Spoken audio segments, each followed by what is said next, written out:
bali mga kamigo ka-amiga, si Kuya Buboy gusto magpa-vlog. Ganda nga po.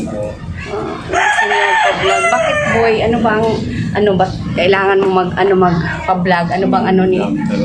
Ha? Hindi, sa ano? Sa katapos daw ng eleksyon, sabi ni Madam Violet. Antay-antay na lang natin ha? Bago mag-June. Ito yung nakakita. Ito. Ay, ito na opera. Tapos, ito yung hindi pa. Operahin ngayon, kanan. Baka mga bago mag-June. May picture kong gano'n, sumasakit kasi dito. Sumasabay kasi ng gano'n, no? Saan ba yung na-operahan?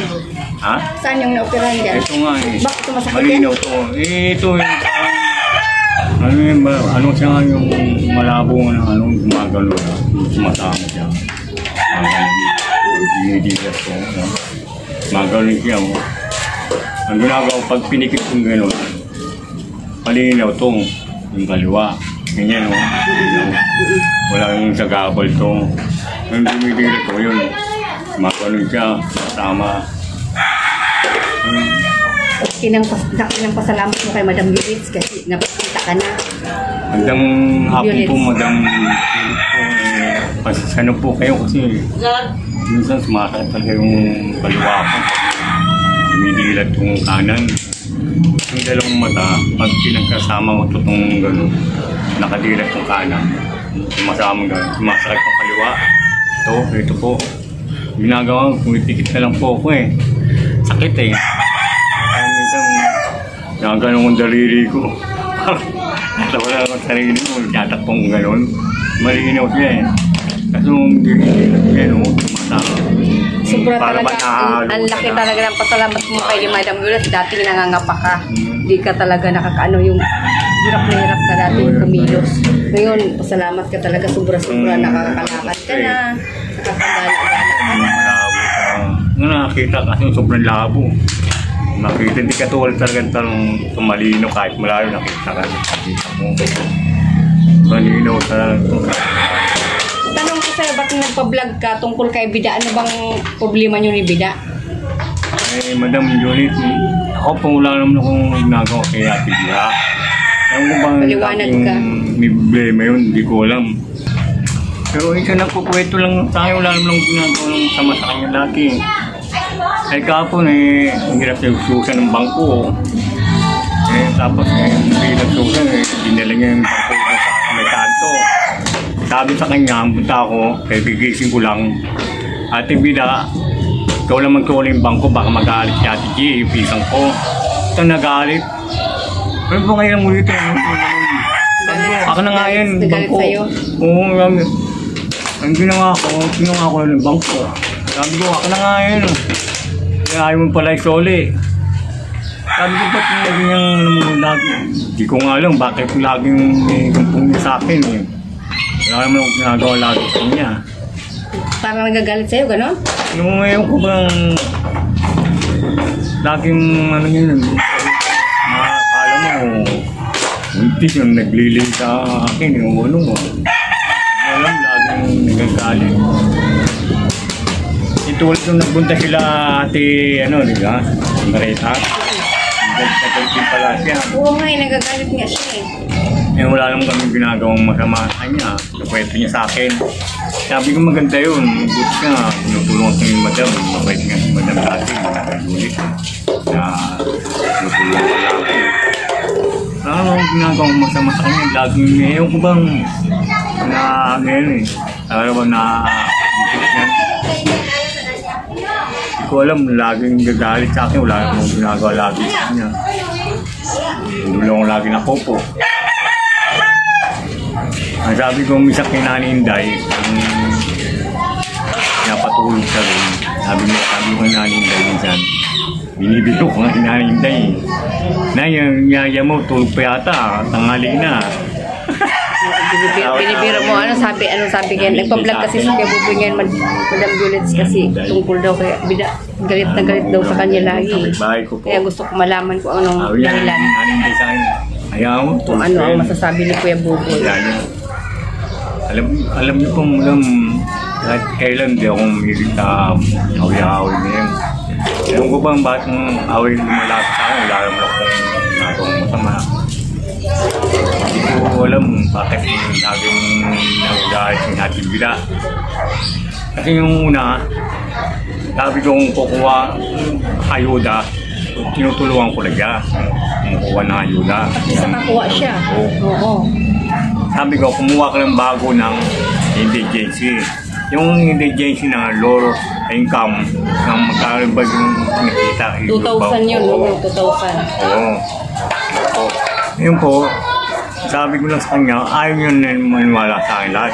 Mga sinasabi ko, yun dahil sabi sa akin. Ginagawa ko minsan, bayaan ko na lang siya. Ayaw ko na kasi, para bang anong isip niya lagi. Laging nanggagalit sa akin. Wala naman akong ginagawa.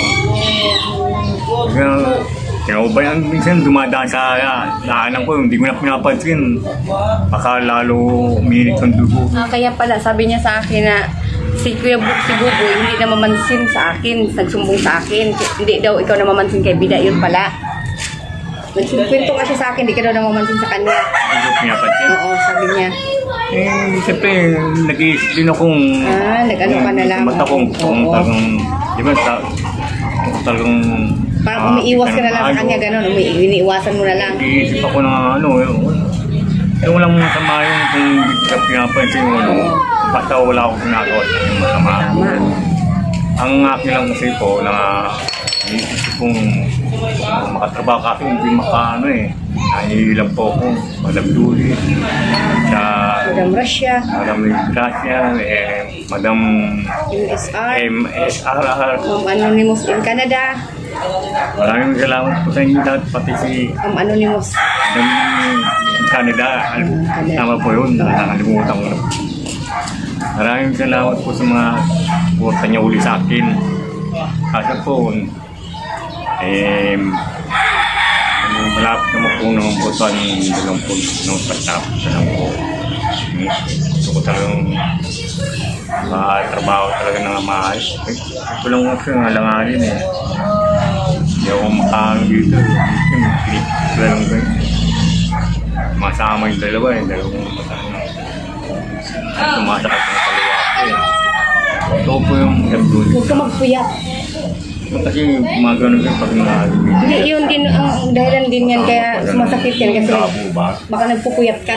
Hindi ako nagpupuyat. Ha? Lagi nga akong maga nagtutulog. Alas 8, alas 7, tulog na ako. Ganang tulog mo. Ang gising mo naman. Ano oras? Yung sabi ko lang po, kahit kailan di ako tinutulungan ko pa nga siya, kaso lagi yung malayo isip niya, nagagalit siya sa akin. Pag ginagawa ko, ayoko na. So, pinungabayaan ko lang siya. Kahit dumadaan lang sa daanan ko, wala naman akong ginagawa lagi sa mata niya. Hindi ko alam kung naglilisang pa ako o ano eh. Ate Bida, hindi naman pala galit si Kuya Buboy sa'yo eh. Ikaw lang pala yung nagdadahilan eh. Nag-iisip. Kaya gusto, alibat, kinausap ko naman kayo si Ate Bida, ikaw na ayaw ng inggit-inggit dahil nung kahit walang kamera, di ba? Yun nga, kasi ayaw talaga ng inggit-inggit ganyan nung walang kamera. Sinabihan ko sila po, madam. Okay naman. Tapos ngayon, nag-iilangan silang dalawa. Ano yung ginagawa ko? Hayaan ko lang siya. Ayoko. Hayaan mo na lang. Hindi ko lang kahit sumadaan yan, hindi ko lang pinapansin. Pag pinapansin, lalo pang minit ang walang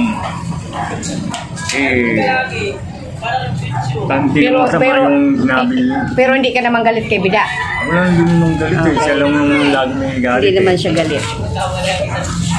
Ayun, totoo lang. Siya lang may kwento sa akin na hindi ko nga kinakalat eh. Ako nga kinakalat niya eh.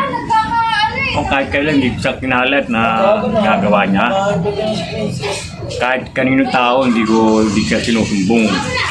Kasi ayokong magkagagulo. Hindi ko ginagawa yun. Kasi konting nanitulog lagi. Hindi ko na nababayaan ko lang, hindi ko na pinapansin ko. Hindi naman ako naghahanap ng away, kahit kailan hindi ako may away.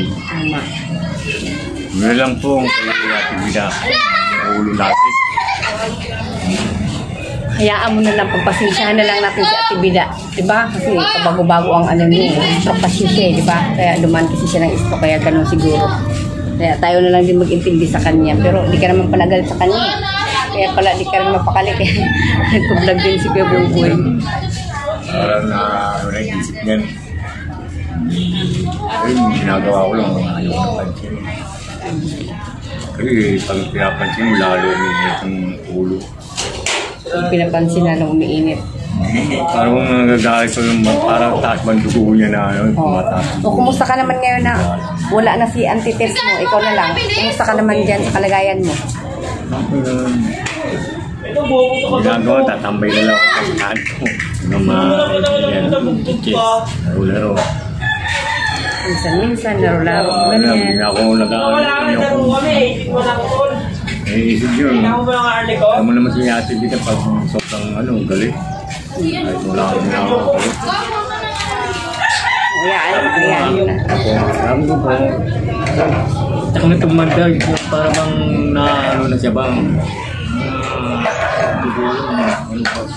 niya. Tsaka na tumanda. Sabi ko naning day Yung Mars, oh. So, Ang sabi mo? pag ganyan ay, di alam ni naning day. Bakit gano'n lagi kung kaninong maga raw, kinuha daw yung gamit niya kay naning day. Hindi ko alam. Kay naning day.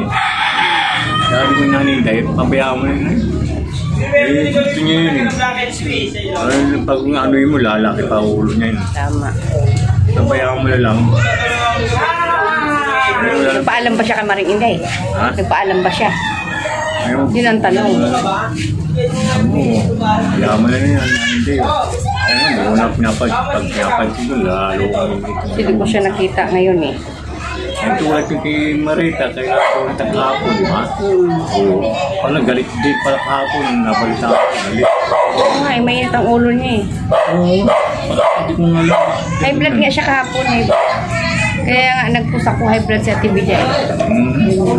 Di ba, mainit nga siya, nagwawala nga siya kahapon. Diyan nagwawala. Sigaw siya ng sigaw. Oo, kahapon. Galit mo na rin. Huwag mo nalang patulan. Gusto niya, ewan ko ba baka gusto niya siya lang siguro. Nakaki lang po Huwag nang patulan. Hindi naman po sa nakakailan po kasi tandaan po sila. Hindi ko pinapakailaman. Pasensyahan mo na lang. Ang akin lang po kasi bawat may kausap si Madam Jenny, matay tao kaya tulad na nangagalit talaga siya. Nakikita ko rin, nangagalit siya. Ewan ko ba, para gusto niya siguro, siya lang lagi. Hindi naman tama yun. Dapat matadalag siya, dapat maintindihan niya yung bawat isang tao. Yung tulungan din, yung siya lang lagi. Diba po? Oo. Ang lang ng akin lang po kasi mahirap eh. Hindi makaintindi yun eh. Handa na kasi, doon na. Dapat nga, yung iba nga, nakakaintindi pa eh. Ito ang dahil, nakakaintindi pa. Pag lalo ng kawawa ng tao, yan eh, nabayaan ko yun. Huwag gagalit. Ewan ko lang, hindi may tindihan alam niya Ate Bita. Hindi na pinapakilam. Dahil may magandang nga po po din ako. Okay. Okay na, Buboy. Okay na. Okay na, sabi mo na lahat ng gusto mong sabihin kay Ate Bida, ha? Okay. Magandang hapon sa tanghali sa ating mga kaming amiga. Kumusta po kayo? Madam Violet, Madam Rasha, Anonymous in Canada, MSR. Saka sa mga viewers natin, boy. Ngayon lang kita uli na vlog. Ha? Kumusta? Ha? Kumustahin din natin mga viewers natin. Love you all sa ating lahat. Okay na? Ayaw mo sa kaya,